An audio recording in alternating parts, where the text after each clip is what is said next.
It's 12 o'clock. Thank you for joining us at this time. You're watching news analysis on Politics and Business TV, the top stories. Muslim Student Society of Nigeria said to celebrate its Platinum Jubilee. Food crisis, military deploys troops in Northwest North Central farms. Federal government begins duty-free import of food items. Fubara swears in 5 new commissioners to special advisors. Details coming up shortly.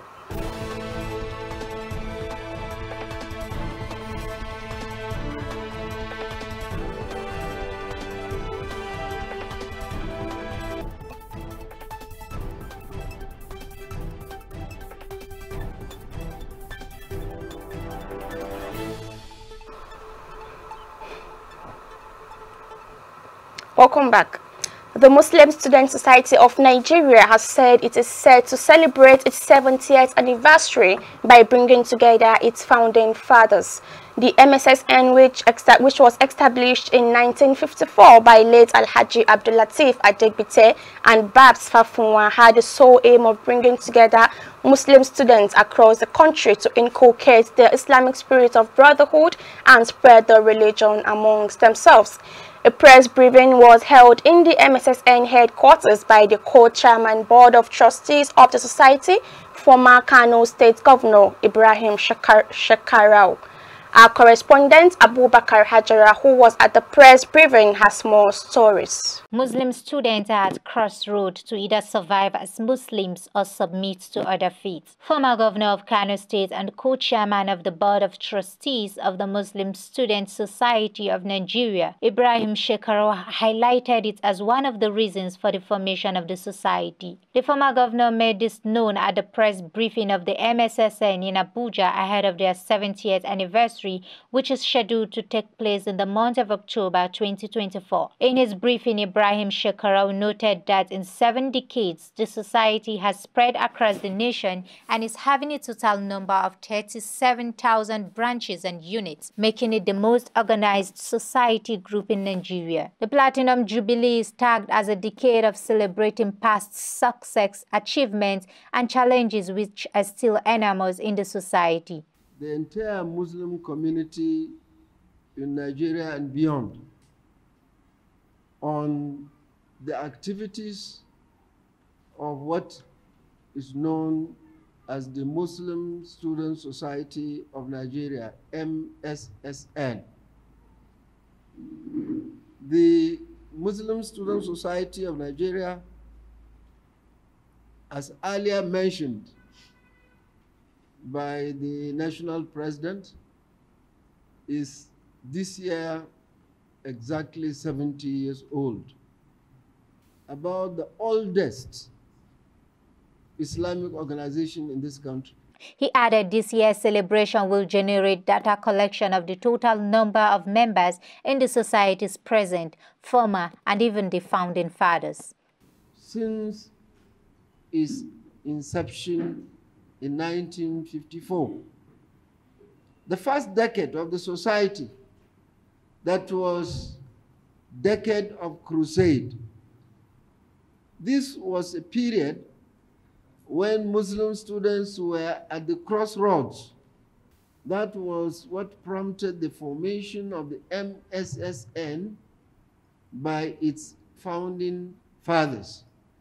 I'm sure those of you who are across the Federation who are aware of the history of Islam into Nigeria, there were certain parts of the country where serious challenges were experienced. The former governor shed more light on the aims and objectives of the society, which were to bring all Muslims in close union and inculcating them through Islamic spirit of brotherhood and absolute faith in Allah. To also encourage study of the glorious Quran and Arabic language as the lingua franca of the Islamic world, and to promote the general welfare of Muslims in safeguarding their fundamental rights in any community. It should be noted that the MSSN was founded in Lagos by Abdul Latif Adegbite and Babs Fafunwa and has since undergone so many stages in the past 70 years since the society was established. From MSSN headquarters in Gwarimpa, Abuja, I am Abubakar Hajara reporting for PNB Television. And that is that on the Muslim Student Society of Nigeria. Now let's head on to these insecurity matters in our farms today, where the Defense Headquarters has said troops have been deployed across farms in the northern parts of the country, especially in the northwest and north central. According to the Military High Command, the deployment was to ensure the adequate protection of farmers from bandits, terrorists, and other criminal elements. According to media reports, farmers have been a major target for bandits and terrorists who levied them indiscriminately, destroying their produce, kidnapping, and even killing them in some instances. Roughly in the first quarter of this year, over 332 farmers were killed across the country. This marks a significant increase compared to the same period last year, from January to June 2023, when at least 128 farmers lost their lives. Additionally, a recent report by SBM Intelligence said farmers in the north paid an estimated sum of 139 million naira as farm levies to bandits who demanded at least 224 million naira between 2020 to 2023. This comes as Nigeria faces its highest ever food inflation rate, recorded at 40.87% by the Nigeria Bureau of Statistics in June. In response, citizens have been calling for immediate action to address the growing hunger crisis in the country. The Inspector General of Police, Kayode Egbetokun, on Monday said the police had commenced patrols on farms to boost farmers' confidence.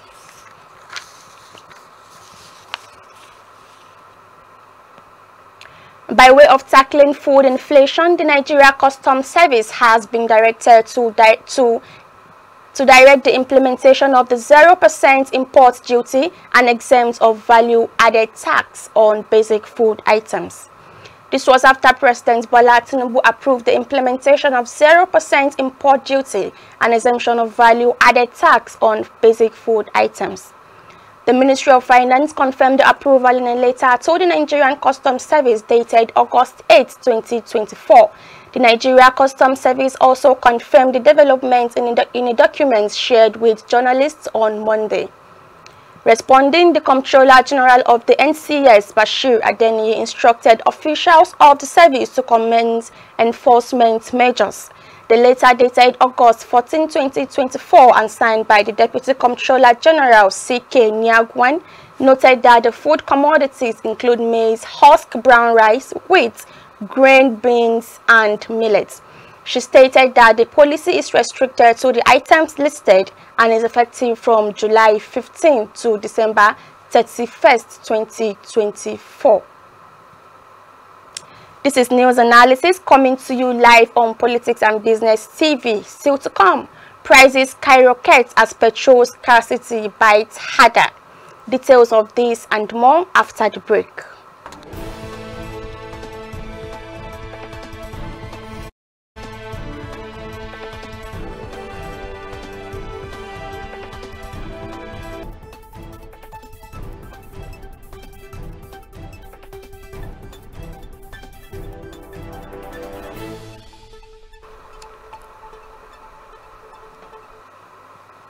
Welcome back.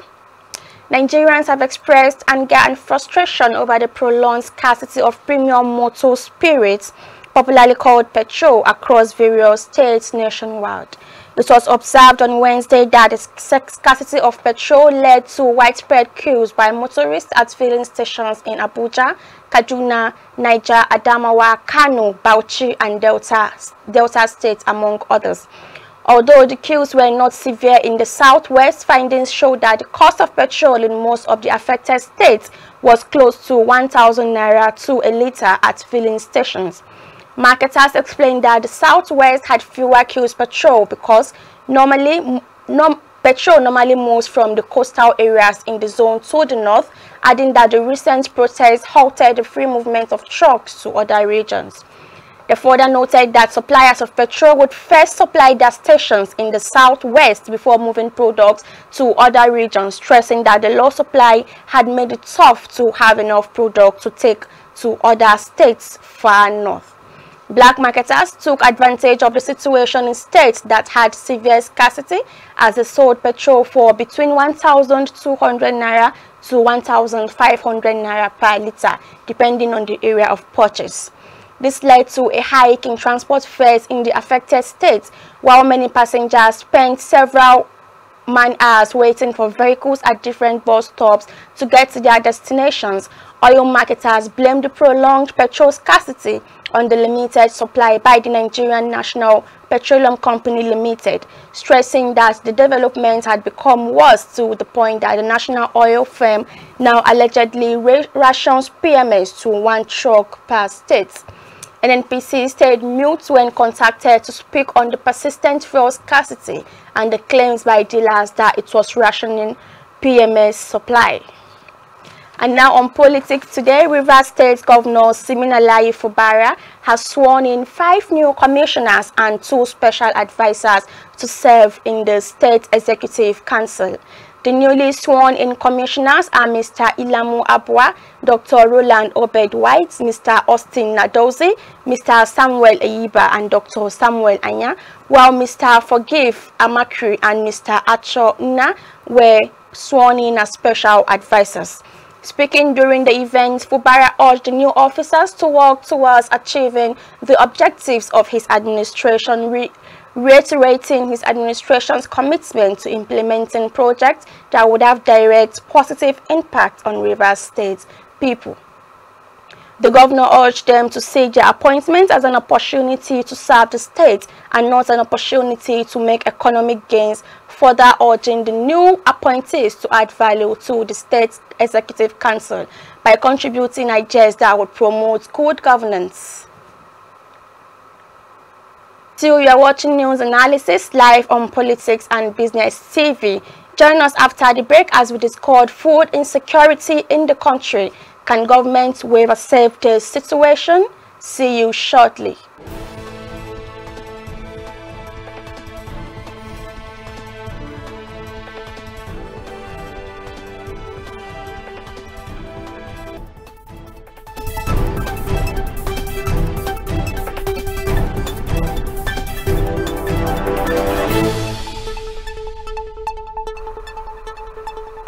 Welcome back. Now let's talk about the food insecurity bedeviling the states. The United Nations has again predicted that 82 million Nigerians, about 64% of the country's population, may go hungry by 2030, calling on the government to tackle climate change, pest infestations, and other threats to agricultural productivity.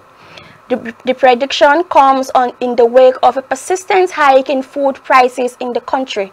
According to the National Bureau of Statistics, Nigeria's food inflation rate hit a record high of 40.66% in May 2024, surpassing the previous month's 40.53% increase.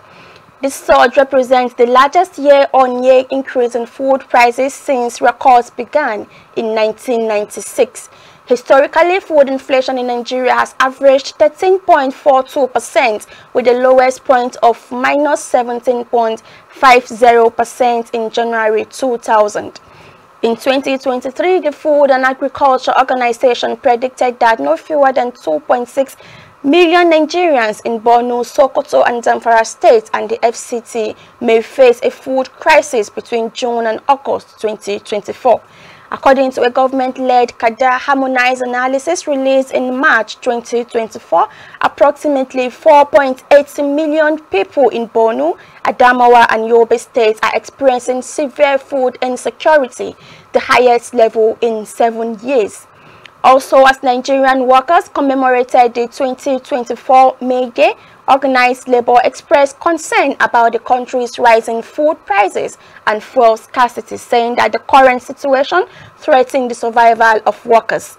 A senior advocate of Nigeria, Olisa Agbakoba, also recently warned that the hunger riots may soon break out in Nigeria, calling on the federal government to act fast. Speaking recently at the launch of Crop Watch in Abuja, the resident humanitarian coordinator of the Food and Agriculture Organization, represented by one of the UN officials, Taufik Bremo, said the government of Nigeria, in collaboration with others, conduct an annual food security survey. This year's results are alarming. Approximately 22 million Nigerians will face food insecurity in 2023, and around 80 to 82 million are at risk of severe food insecurity by 2030. He stressed that satellite-based crop monitoring provided real-time data on crop conditions, enabling farmers and policymakers to make informed decisions and optimize agricultural practices. He noted that the technology could help expedite the accomplishment of sustainable development goals in food and agriculture. An agricultural economist from Center for Agricultural Development and Sustainable Environment at the Federal University of Agriculture at Abeokuta, Toby Awolopo, attributed the high hunger rates in Nigeria to climate change, which has severely affected smallholder farmers, the main players in food production. Recently, the Senate urged the federal government to, as a matter of urgency, initiate measures to tackle impending food insecurity in the country. It also urged government to outline the measures implemented to combat the situation and to address Nigerians' concerns regarding it.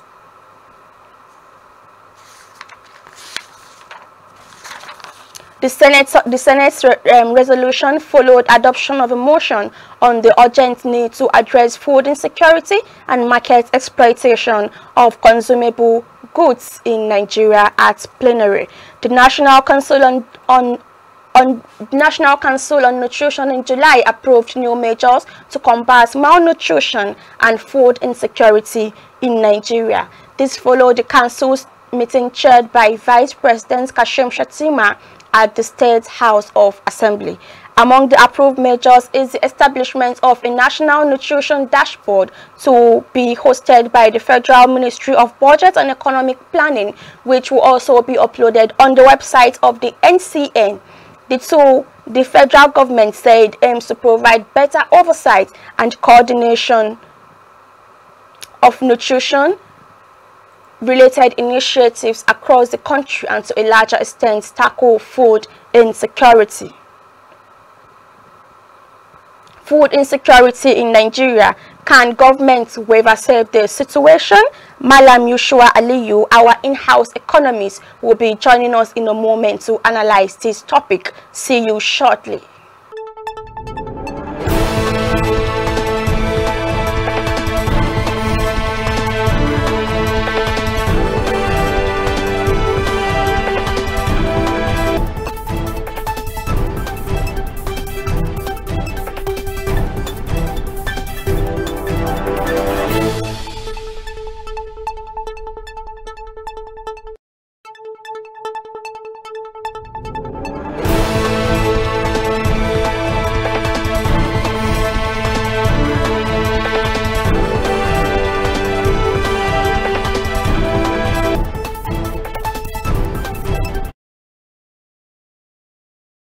Welcome back.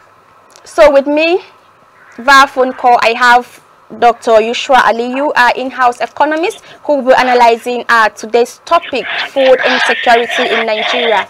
Can government waiver save the situation? Good afternoon, Mr. Yushua Aliyu. Good afternoon. My first question for you today is food insecurity in Nigeria. Can government waiver save the situation? Repeat the question. Food insecurity in Nigeria. Can government save the situation? Of course, government can save the situation of food security because by definition, food security involves production of food.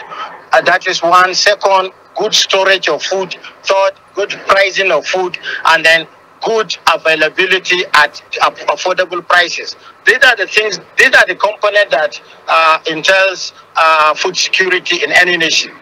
So it is the responsibility of government to provide the incentives for farmers to produce at cheaper rate. It is also the incentive of government to know the number of people, number of consumers in the economy. It is also the responsibility of the government to understand the metric tons requirement for every kind of food in the country. And this is a submission for what is called food security for sustainable development. Okay, so why the persistent hike in food prices? If the government can save the situation, if they can determine the metric tons that are required to produce each food item, why the persistent hike in food prices? Why has the government been adamant about tackling this situation, knowing fully well that it is taking a toll on the masses? I mean, for over 8 years, I have been speaking on this matter of food inflation. There is no way in an economy you have food inflation greater than all components of inflation. Food inflation today stands at 44.65%. So if you have 44.65% as food inflation, then it means that it is no longer affordable. The purchasing power of individual has been eroded, and there is going to be food crisis. And that is why today we saw a lot of grievances from the youth, from the household, in terms of what is called cost of living crisis. So it is the government, it is the policy measures. There is no way you have insecurity and you say you are producing to capacity. There is no way you are facing drought and you say you have food security. There is no way you put monetary policy that will increase interest rate to industrialists, and you say you will have cheaper prices. These are the policy measures that is driving the economy into high inflation, and unless it is checked, and it is easy to check, just check the food indices from the Bureau of Statistics. Check the amount of food requirement by each local government, by each state, by each constituency in Nigeria. It is unfortunate that government today is sharing food. That is a clear indicator that we are facing food crisis. When government is responsible for feeding its own citizens, it's a very bad signal. So the government should not be responsible for feeding its own citizens? No, what we are trying to tell you is like when a household, a breadwinner is responsible for sharing food in the family. Yes, you know there is a crisis in that family. Yes. So that is just what we are saying. There is a crisis. In summary, the government should stop handing us food. Let me tell you, I am not saying government should stop sharing food. I am telling you the sharing of food by the government is an indicator that there is food crisis in the economy. And if government is sharing food to alleviate people to be having a capacity to eat, it means there is no food security, because government cannot secure 365 days for each consumer. If government give you a 50 kilogram of rice and you have a family of 10, how many days take you? So this is a matter of teach me how to fish. The best way is for government to relatively provide cheaper input, so that people can produce. So government should look at tax policies so that people can eat. People should look at availability of food in the economy so that people can eat. These are the policy measures. How can you lock your borders and you don't have capacity, and you said you want food to be cheaper and you want every household to have food to eat? These are things that are not going in order. So in summary, they are taking the measures into their hands instead of them to provide the necessary. Listen, they are not taking policies into their hand. They are putting policies that is showing what we are seeing today. Food inflation, I told you, is 44.65%. It's the highest component of inflation. And there is no way Nigerians can feed their families on that percentage increase. And that is why we don't have food security. Remember, we are discussing food security. And I told you from the beginning that food security includes production of food, preservation of food, good pricing of food, good distribution of food, and the purchasing power of individual enhanced. So if I'm getting you correctly, you are saying that the government should stop directly handing us rice. They should alleviate the measures that will make farming easier, much more easier for the citizens. The government, before today, Nigerians were able to buy food at cheaper prices. They should check the indices that provided that one. Now that Nigerian cannot provide food at cheaper prices, what is the problem? We say the measures. So what I'm saying is that government can continue to distribute food, but government, remember, has removed subsidy. Remember, government has increased prices of energy. Remember, government has introduced the various type of taxes. Remember, consumers have protested in Nigeria, there is no food. Remember, people are no longer in their farm, they cannot farm. Remember that insecurity is a component that brings in food inavailability. So unless all these are provided, these are the things we have been agitating for over 8 years, and with any magic that you can do if you cannot address those issues. Continue to share food, you will be exhausted. Because Nigerian population is greater than 229 million bags of rice. So I don't know how many bags you can share to over 229 million that will feed them in 365 days or annually. And what is the cost of that? And does government have that capacity? Even if you compare, if you bring all the indices of revenues generated by local government, state, and the federal. Okay, sir. Okay, so my next question for you is: what are the factors affecting food security in Nigeria?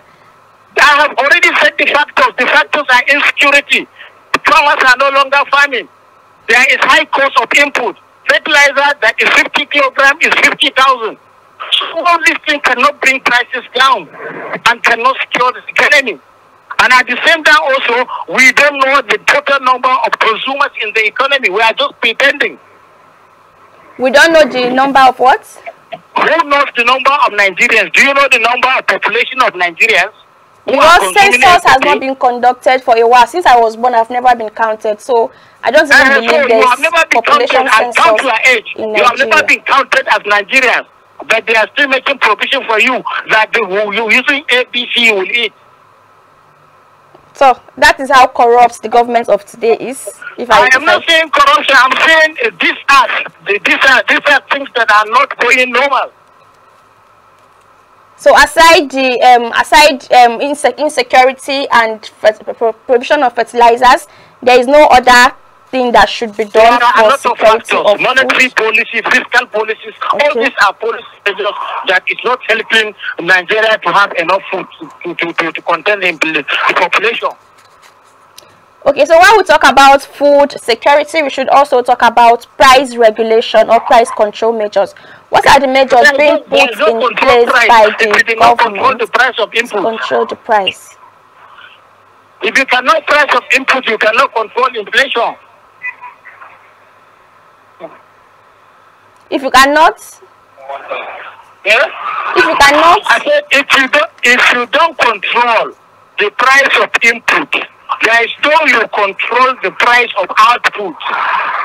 Please, can you throw more light on that? If you cannot control the prices that farmers are using as input, from fertilizer to all components of ingredient that is required to make production, there is no way you contribute the price after a farmer has paid for those prices.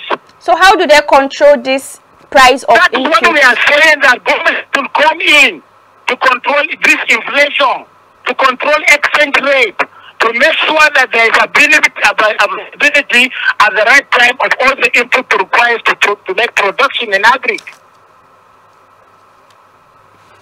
So if the only way we can control the food price is when the government come in to control the price of inputs, can't the farmers control their own price of inputs?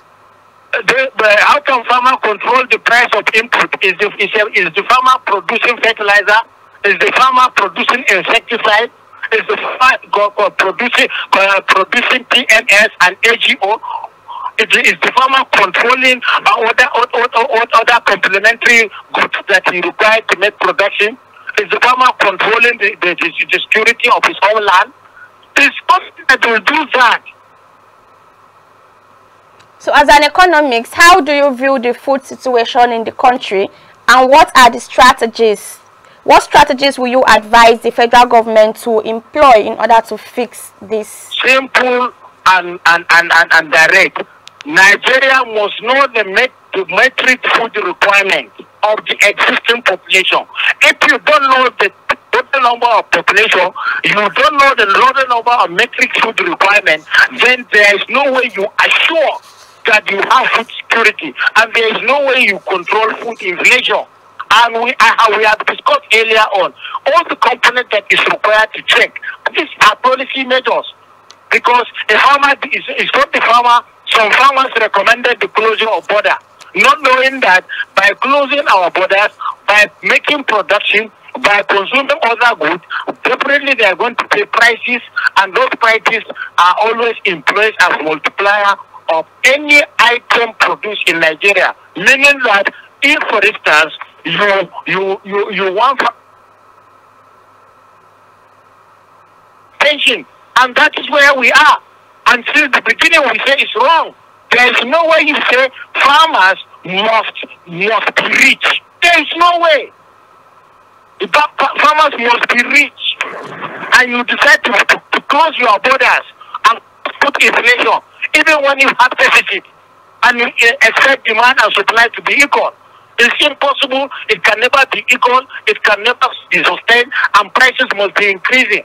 Food inflation will increase by these indices. I tell you, I have been saying this for over 7 years, and every time I spoke, prices will go up. There is no measure you can bring prices down except the measures that I have highlighted earlier in this program.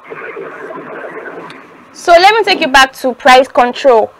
The agency in charge of food and price control, such as the Federal Competition and Consumer Protection Commission, are they functioning? Are they really functioning? Look, Federal Competitive Consumer Commission is not responsible for controlling any price. The agency is just to assist consumers with their own legal right to consume goods and services. They are protecting the interests of consumers, so they are not regulating prices of goods and services. There are other organizations who are also playing the same responsibility but not controlling price, including Standard Organization of Nigeria and other agencies of relative commitments. So which agency is in charge of price control? There is no price control. There is no any price control. You cannot control price if you cannot control price of input. If you don't have a daughter, how can you control a dowry, for instance, if you don't have a daughter? It's a simple logic. These people are buying input at high prices, and how do you control the prices of goods they are producing? And when you don't even have enough. So what would be your opinion on this price control? What would you say should be done? I am not a proponent of price control. Our economy is liberalized, and each and every product consumed must be guaranteed by policy measures. The only thing consumers can consume, Nigerians were consuming goods at relatively cheaper prices 9 years ago. So how were we doing that? How were we doing that? What were we doing differently as at then that we are not doing now? The policy measures that we are using today, we were not using them that time. Okay, I'm listening. Yes, yeah. The policy measures that we're using at then. That we are employing today, we are not employed at that particular time. So you advise the government to go back to the days of 1999 and 2000. We are using are not yielding results. We change them. Hello? Yeah, hello? Sorry, I didn't get that. I say the policy measures we are using today, they are not yielding results for the past 8 years. So there is no need to continue with these measures if you want to reverse back. We do the opposite. We go back to the measures of the days that things were better. There should be availability of goods and services for farmers to buy at cheaper rate. Government must employ essential service workers to bring good seedlings so that producers can produce. Our farmland need to be secured. They were secured before, and now they are not secured. Then how do you continue to think that you are making production? If you listen to many radio stations, you find out a lot of farmers are complaining either of drought or of insecurity or even absence of capital to make production. So how do you expect good harvest? All right, thank you very much, Malam Yushua Aliyu, for joining us on the program today. And that has been Malam Yushua Aliyu, our in-house economics. That will be the size of our package for today. My name is Idris Amina. Bye for now.